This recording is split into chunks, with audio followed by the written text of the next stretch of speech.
इसरो ने हमारे देश का नाम रोशन किया है, वो भी एक बार नहीं कई बार। लेकिन इसरो के लिए जब एक नया लॉन्च पैड लॉन्च होने वाला था तमिलनाडु के अंदर, तो वहां पे जो पोस्टर लगाए गए थे डीएमके गवर्नमेंट के द्वारा, उसमें चाइनीज फ्लैग लगा हुआ था रॉकेट के ऊपर। अब इस रॉकेट के ऊपर जिस तरीके से सितारे लगाए गए हैं, जिस तरीके से कलर चूज किया गया है, इसे देखकर तो कोई यही कहेगा कि ये चाइना का फ्लैग है। इसके ऊपर डीएमके के एक लीडर ने यह भी कहा कि हमने चाइना को आज तक तो कभी भी कोई एनिमी देश घोषित किया ही नहीं है। I don't know what the person who did the artwork, where they found the picture from, and I don't think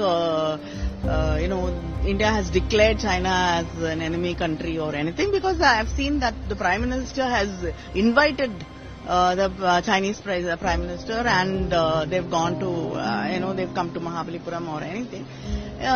Just because you do not want to accept the truth, you're finding reasons to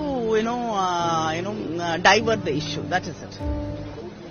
सवाल यहाँ पे ये उठता है कि हमारे जो देश के साइंटिस्ट हैं, जिन्होंने अपना जी जान लगाया हमारे देश के लिए रॉकेट बनाने में, हमारे देश के लिए रॉकेट्स लॉन्च करने में, हमारे देश के लिए उन्होंने सब कुछ अपना न्यौछावर कर दिया, लेकिन जब पोस्टर्स लगाए जाते हैं तो वहाँ पे दिखाया जाता है कि रॉकेट के ऊपर चाइना का फ्लैग लगा हुआ है। वही चाइना जो कि आए दिन हमारे देश की बेइज्जती करता है, हमारे इसरो का मजाक उड़ाता है। मैं आप सबसे पूछना चाहूंगा कि ये जो स्टेप लिया गया डीएमके गवर्नमेंट के द्वारा, क्या ये हमारे इसरो को नीचा दिखाने के लिए था? डीएमके फिलहाल अभी कांग्रेस के साथ अलायंस में है आने वाले लोकसभा इलेक्शंस में, और हिस्ट्री में ऐसी बहुत सारी घटनाएं हो चुकी हैं जिसमें कांग्रेस का जो प्यार है वो चाइना की तरफ दिखाई पड़ता है। हो सकता है आपको याद ना हो, बट मैं आपको याद दिलाना चाहूंगा कि डीएमके वही पार्टी है जिनके लीडर्स ने कई बार हमारे सनातन धर्म का मजाक बनाया है। मैंने पिछले साल डीएमके के ऊपर एक वीडियो बनाया था जिसमें मैंने डीएमके के बारे में हर एक डिटेल बताया है।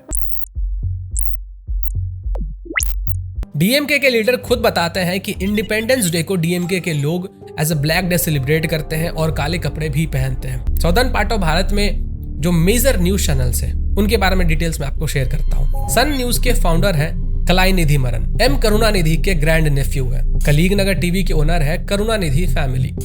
जय न्यूज के ओनर कंपनी है माविस सैटकॉम, जो कि AIADMK के MP रवि बर्नार्ड का है। राज टेलीविजन नेटवर्क के मैनेजिंग डायरेक्टर है राजेंद्रन, जिन्होंने 2007 में डीएमके ज्वाइन किया था और 11.3% शेयर होल्ड करते हैं। एंटी हिंदू पॉलिटिकल बयानबाजी, ये डीएमके के पॉलिटिकल आइडियोलॉजीज के अंदर आता है।